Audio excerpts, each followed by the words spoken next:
Picture yourself in a medieval courtroom. The judge slams the gavel and issues a seemingly impossible challenge. Prove that God exists, but you may use only reason. No appeals to faith, no scripture, no divine revelation. In the 13th century, a Dominican friar named Thomas Aquinas accepted this intellectual gauntlet. Armed with nothing but the sharpest logical reasoning of his time, he formulated 5 elegant arguments that he believed conclusively demonstrated the existence of the divine. These became known as the 5 ways, 5 paths of pure rationality leading to the same transcendent conclusion. Most remarkable about Aquinas' approach was not merely what he argued, but how he argued it. In an age dominated by religious authority, he chose to establish God's existence through observation of the natural world and principles of logic that even the most devoted skeptic would have to acknowledge. He built bridges between faith and reason when most saw them as opposing forces, creating a philosophical architecture so sound that it continues to challenge and inspire thinkers 8 centuries later. Now, we journey into the mind of one of history's greatest intellectual luminaries to explore these 5 rational pathways to the divine. Whether you approach this material as a believer seeking deeper understanding, a skeptic curious about the rational foundations of faith, or simply a lover of profound philosophical thought, Aquinas' arguments offer something remarkable. A glimpse of how the finite human mind can reach toward the infinite through pure logical deduction. As we trace these 5 elegant proofs, we'll discover that Aquinas wasn't merely defending a theological position. He was articulating something far more profound, a comprehensive vision of reality itself, one where the universe is not random or meaningless, but coherent, ordered, and ultimately intelligible to human reason. His work represents one of humanity's most ambitious intellectual projects. The attempt to understand the ultimate foundation of all that exists using nothing but the natural light of human reason. The question before us tonight is both ancient and urgently contemporary. Can pure, logical reasoning lead us to God? Can the mind alone, without relying on faith or revelation, establish the existence of a transcendent reality? Let us walk these 5 pathways together and discover what they reveal. Thomas Aquinas was born around 1225 in Roccasecca, Italy, into an aristocratic family that had very different plans for his future than he eventually chose for himself. His parents intended him for a prestigious position in the Benedictine order, which would have maintained their social connections and influence. But Thomas felt drawn to the recently established Dominican order, mendicant friars devoted to poverty, preaching, and intensive scholarly study. His family was so opposed to this choice that they actually kidnapped and imprisoned their own son for nearly a year, even attempting to break his resolve by sending a prostitute to his room. Thomas remained unmoved, and legend tells us he chased the woman away with a burning brand grabbed from the fireplace. When his family finally relented, Thomas joined the Dominicans and began the intellectual journey that would transform Western thought. At the University of Paris and later in Cologne, Thomas studied under Albert Magnus, another towering intellect of the medieval period. It was a time of profound intellectual ferment in Europe. Ancient Greek texts, particularly those of Aristotle, were being reintroduced to Western Europe through Islamic scholars who had preserved and expanded upon them. These works posed a significant challenge to Christian theology, as they presented a philosophical system developed entirely outside the Judeo-Christian tradition. Many religious authorities viewed this Greek philosophical heritage with suspicion, fearing it would undermine faith. But Thomas saw an opportunity rather than a threat. Instead of rejecting Aristotelian thought, he undertook the monumental task of synthesizing it with Christian theology. This wasn't mere intellectual curiosity. Thomas believed that since both faith and reason come from God, they cannot fundamentally contradict each other. Truth is unified at its source.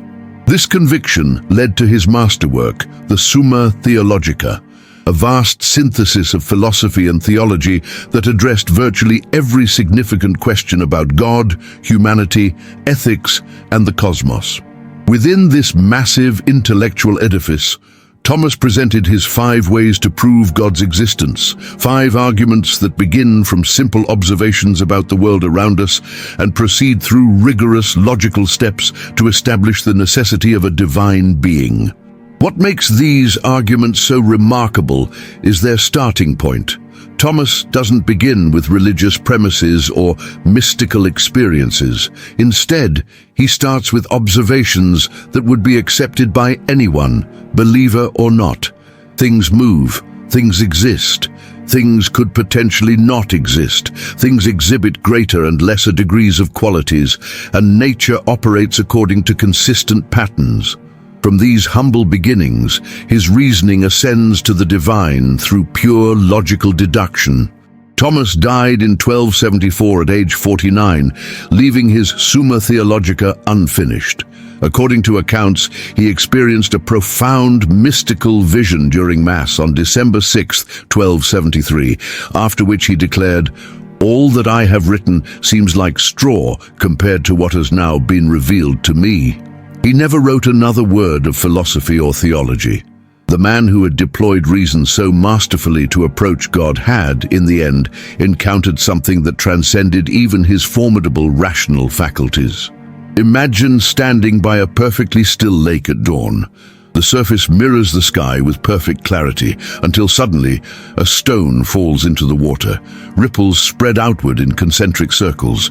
The obvious question arises, what caused that stone to fall? It didn't throw itself. Something or someone had to move it. This simple observation, that things in motion require a mover, forms the foundation of Aquinas' first way, the argument from motion. Aquinas begins with an observable fact. In our universe, things move.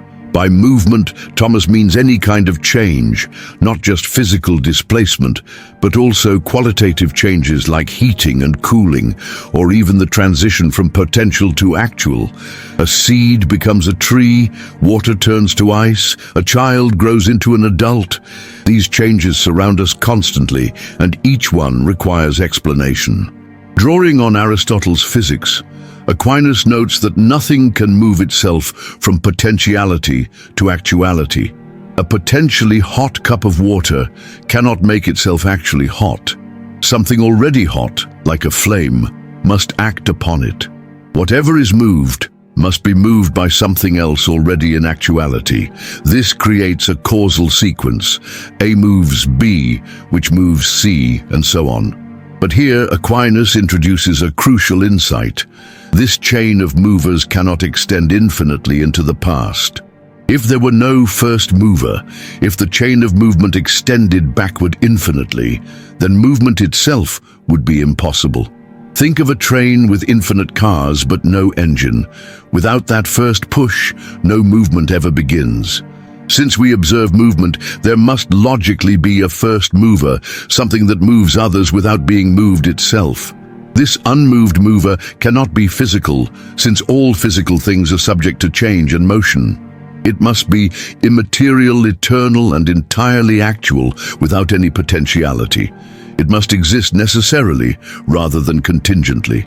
Thomas identifies this being as God, not merely another link in the causal chain, but the transcendent source of all movement and change.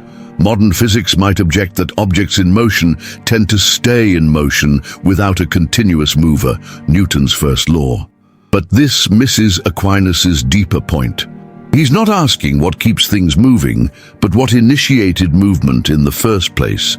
Even in contemporary physics, we face the question of what caused the initial conditions of the universe, what set everything in motion at the Big Bang. Some theories attempt to solve this by positing eternally cycling universes or multiverses, but these merely push the question back further. What set those larger cycles in motion? Visualize this first way as a great cosmic wheel turning through time and space. Every gear and sprocket represents the countless movements and changes we observe in our universe. But following the mechanism to its source, we eventually reach a prime mover, the hand that first set the wheel turning, which itself is not part of the mechanism, but transcends it entirely. This unmoved mover represents absolute actuality, pure being with no unrealized potential. It is not subject to time or change because it already encompasses all perfection eternally. From this philosophical vantage point, God is not simply the biggest being in the universe, but exists in an entirely different mode of being, necessary rather than contingent, eternal rather than temporal, pure actuality without potentiality. Imagine entering a darkened room and finding a luminous light bulb. Naturally, you wonder what powers this bulb.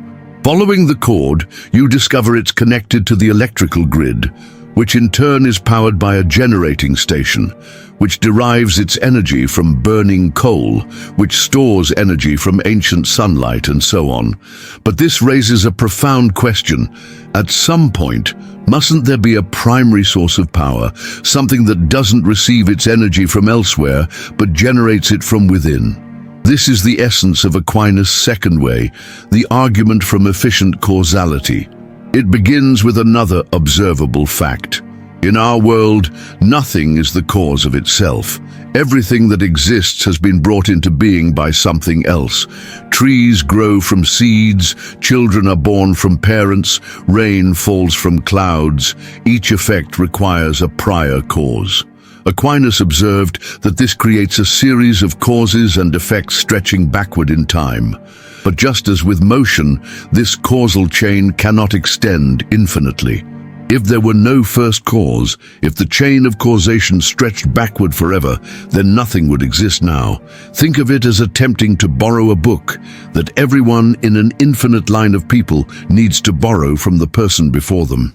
If there's no first person who actually owns the book, no one ever receives it. The very existence of effects in the present necessitates a first cause in the past. This first cause cannot itself be caused by anything else, or it wouldn't be first.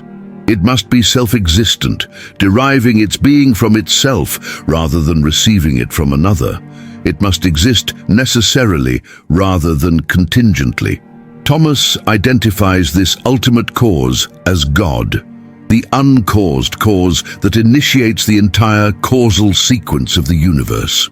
Modern cosmology might point to the Big Bang as the first event in our universe's history, but this doesn't eliminate the need for a first cause.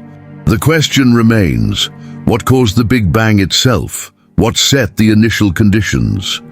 Some theories suggest quantum fluctuations in a vacuum state, but this merely shifts the question.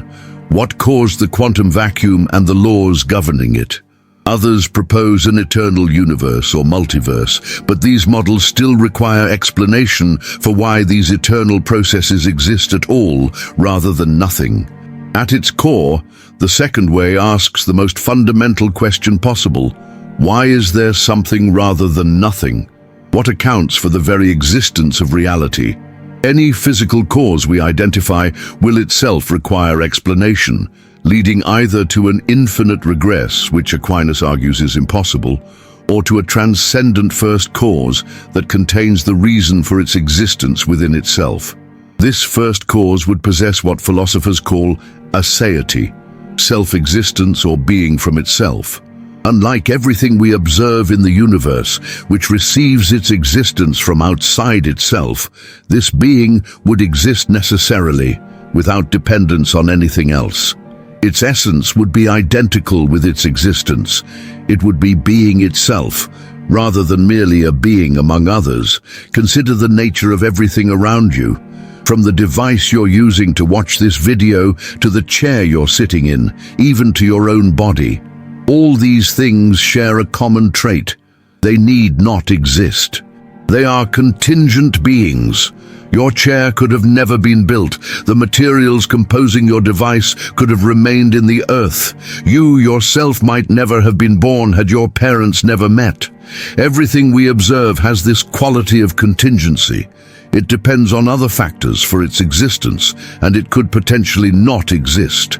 Even the stars and planets, vast as they are, came into being at some point and will eventually cease to exist. Nothing in our experience contains the reason for its own existence within itself. This observation forms the foundation of Aquinas' third way, the argument from contingency. If everything in the universe is contingent, capable of non-existence, then it's logically possible that at some point in the distant past, nothing existed at all. But if absolute nothingness had ever been the case, then nothing would exist now. Because from nothing, nothing comes.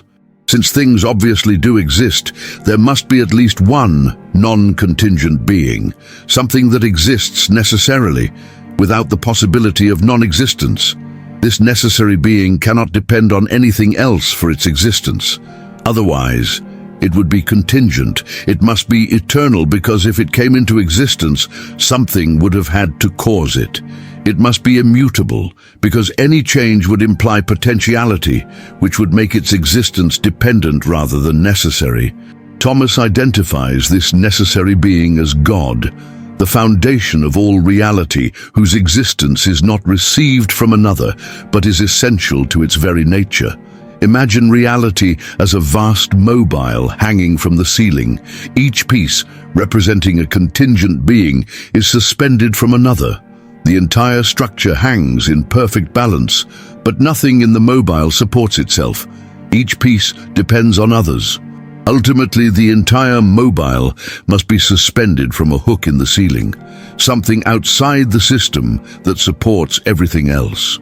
This hook represents the necessary being upon which all contingent reality depends. Modern physics speaks of conservation laws and the fundamental forces of nature, but it cannot explain why these laws and forces exist rather than not. Science describes how the universe operates but cannot account for why there is a universe at all. Even theories of quantum fluctuations or multiverses merely push the question back: why does this ultimate physical reality exist rather than nothing? The necessary being established by the third way doesn't merely exist eternally. It exists by necessity of its own nature. Its non-existence is not just factually false, but logically impossible. Such a being's essence is identical with its existence. It does not have existence as a property, but is existence itself. This is what medieval philosophers meant when they described God as ipsum esse subsistens, the subsistent act of being itself. In our daily experience, we constantly make comparative judgments. This painting is more beautiful than that one. This action is kinder than another. This theory is more elegant than its competitor. We recognize degrees of truth, goodness, beauty, nobility, and countless other qualities in the things we encounter. But these comparative judgments only make sense against some absolute standard, a maximum that serves as the measure of all lesser instances. This observation forms the basis of Aquinas' fourth way, the argument from degrees of perfection. When we say something is more or less perfect, we implicitly compare it to some standard of absolute perfection. A circle drawn freehand is imperfect precisely because we can conceive of a perfect circle against which to measure it. Our recognition of imperfection in the world implies an understanding of perfection, however limited. But Aquinas goes further. This perfect standard cannot be merely an abstract idea in our minds. It must actually exist. Why? Because in Aquinas' metaphysical framework, the cause must always be at least as great as its effect. If there are limited instances of goodness, truth, or beauty in the world, their ultimate cause must possess these qualities in an unlimited way. The limited perfections we observe are like reflections in a mirror. They point back to an original that contains these qualities fully.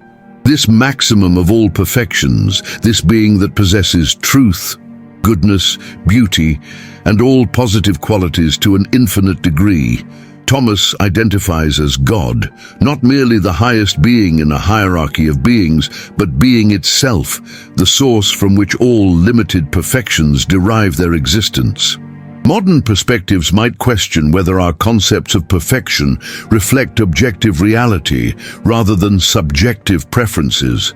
But Aquinas would argue that certain qualities transcend cultural conditioning. Truth, goodness, and being itself are not merely human constructs, but reflect something fundamental about reality. Our ability to recognize these transcendental qualities and their varying degrees points to their objective foundation. The fourth way invites us to see the world as a vast array of reflections, each mirroring to different degrees the perfect light of absolute being. Just as countless pools of water might reflect a single sun with varying clarity, the perfections scattered throughout creation reflect their transcendent source. The beauty of a sunset, the brilliance of mathematical truth, the goodness of compassionate action, all are glimpses of an absolute perfection that gives them meaning. This perfect being would not possess qualities as we do, as attributes added to an already existing subject. Rather, it would be identical with those qualities. God doesn't have goodness. God is goodness itself.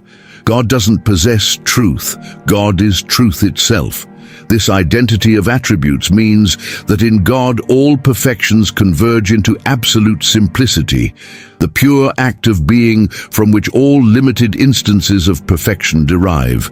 Observe an acorn. Despite having no consciousness or intelligence, it unerringly develops into an oak tree, never a pine or maple. Watch migrating birds navigate thousands of miles to specific destinations they've never seen before. Consider how the human eye, with its millions of precisely arranged cells, forms in the womb, creating an organ perfectly suited for vision. Throughout nature, we see things without intelligence acting for specific ends, achieving complex results with remarkable consistency. This observation grounds Aquinas' fifth way, the argument from design or final causality. Non-intelligent things consistently act toward ends or goals they cannot themselves understand. An acorn doesn't know it's supposed to become an oak tree, yet it develops with astonishing precision toward that specific end. This teleology, this goal-directedness in nature, requires explanation. Things without intelligence don't set their own goals. An arrow doesn't determine its own target, it requires an archer. Similarly, the goal-directed behavior we observe throughout nature implies a directing intelligence that established these ends. This cosmic intelligence, which arranged the fundamental patterns and purposes in nature, Thomas identifies as God. Modern science might object that natural selection explains the appearance of design without requiring a designer. But this misses Aquinas' deeper point. Even evolution operates according to consistent natural laws and principles, themselves a kind of ordering of means to ends. The question remains, why does nature operate according to intelligible laws at all? Why is the universe comprehensible to human reason? Why does mathematics so effectively describe physical reality? Einstein himself marveled at this mystery, noting that the most incomprehensible thing about the universe is that it is comprehensible. The fact that human minds can understand the cosmos suggests a profound alignment between our intelligence and the structure of reality itself, as if the universe were somehow structured by mind in the first place. The fifth way invites us to see the natural order not as a mindless mechanism, but as the expression of an intelligence that transcends it, a wisdom embedded in the very fabric of reality. The laws of nature, the processes of life, the elegant mathematics underlying physical systems, all reflect a rational order that precedes and grounds the material world. This divine intelligence wouldn't be limited and partial like human knowledge. It would be comprehensive, eternal, and identical with its being. God wouldn't have knowledge as we do, acquiring it from outside. God would be knowledge itself, the perfect knowing that contains and grounds all particular truths. Thomas Aquinas's 5 ways are not merely abstract philosophical exercises. They offer practical pathways for transforming our perception of reality itself. By working with these arguments contemplatively, we can develop a more profound awareness of the divine foundation underlying all existence. Here are practices for engaging with each of the 5 ways at an experiential level. For the first way, motion, develop a meditation practice focused on witnessing change. Observe your breath, the sensations in your body, the thoughts arising and passing in your mind. Notice how everything is in constant flux. Then gradually extend your awareness outward to changes in your environment, the movement of the sun across the sky, the turning of the seasons, the motion of the planets and stars. As you witness this universal dance of change, contemplate what unchanging reality might underlie and enable all this motion. What transcendent stillness makes all movement possible. For the second way, causality, practice tracing effects back to their causes in your daily life. When you encounter any object or event, ask, what caused this, and what caused that cause? Follow these causal chains as far back as your understanding allows. Apply this not just to physical events, but to thoughts, emotions, and choices. This practice gradually reveals how everything depends on prior conditions, eventually pointing toward the need for an uncaused cause that grounds the entire sequence. For the third way, contingency, regularly contemplate the radical contingency of your own existence. Reflect on the countless conditions that had to align perfectly for you to exist. Your parents' meeting, every ancestor surviving long enough to reproduce, the earth forming at precisely the right distance from the sun, and countless other factors. Recognize that you need not have existed, and yet you do. This awareness of your own contingency can awaken gratitude and wonder at the necessary being that supports all contingent reality. For the fourth way, degrees of perfection, train yourself to recognize gradations of goodness, beauty, and truth in everyday experience. When you encounter something beautiful, ask yourself what makes it beautiful and how it might be more perfect. When you recognize truth, contemplate what absolute truth might entail. This practice develops your sensitivity to the transcendental qualities that permeate reality and points toward their perfect source. For the fifth way, design, cultivate attentiveness to the ordered patterns in nature.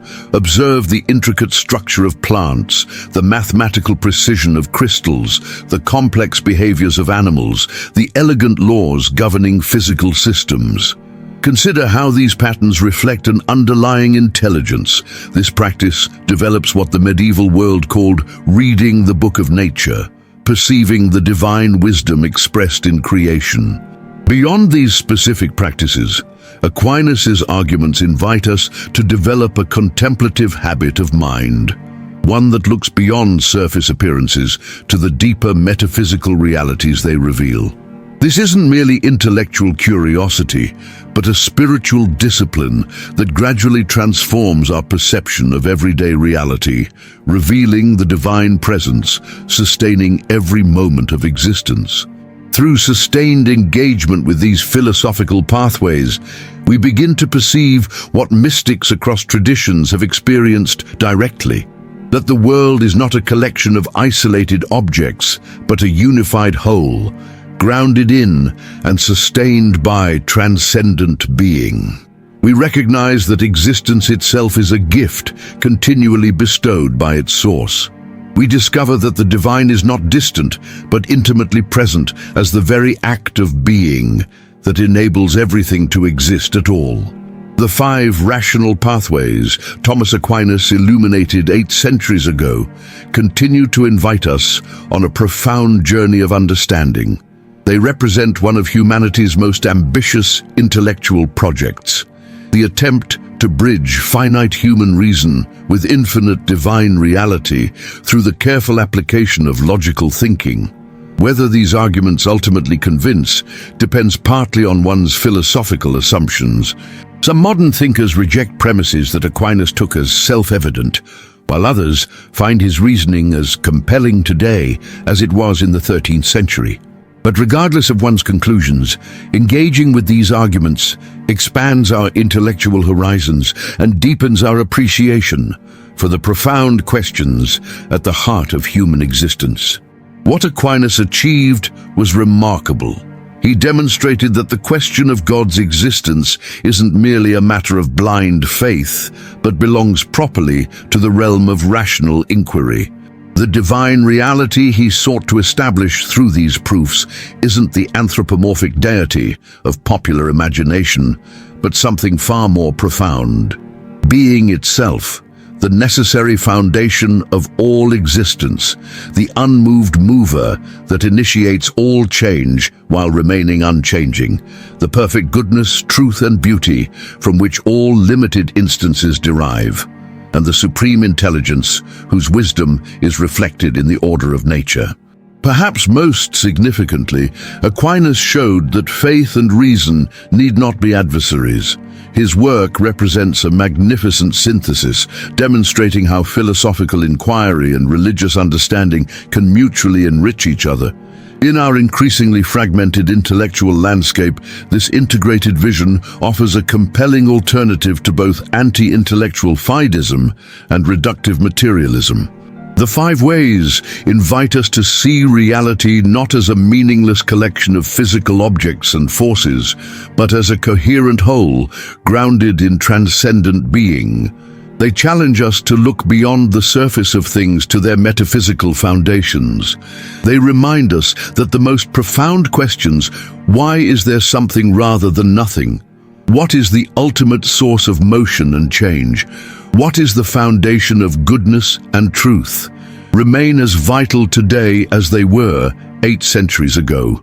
As we conclude this exploration, I invite you to continue contemplating these pathways, not just intellectually, but experientially. Let them inform how you perceive the world around you, how you understand your own existence, and how you relate to the ultimate questions of human life. For in the end, Aquinas' arguments aren't merely about proving a conclusion, but about transforming our vision of reality itself. If these ancient paths of reason have illuminated something within you, join our community of seekers exploring the deepest wisdom traditions of humanity. Each subscription sustains this ongoing work of bringing forgotten knowledge into the light of contemporary understanding.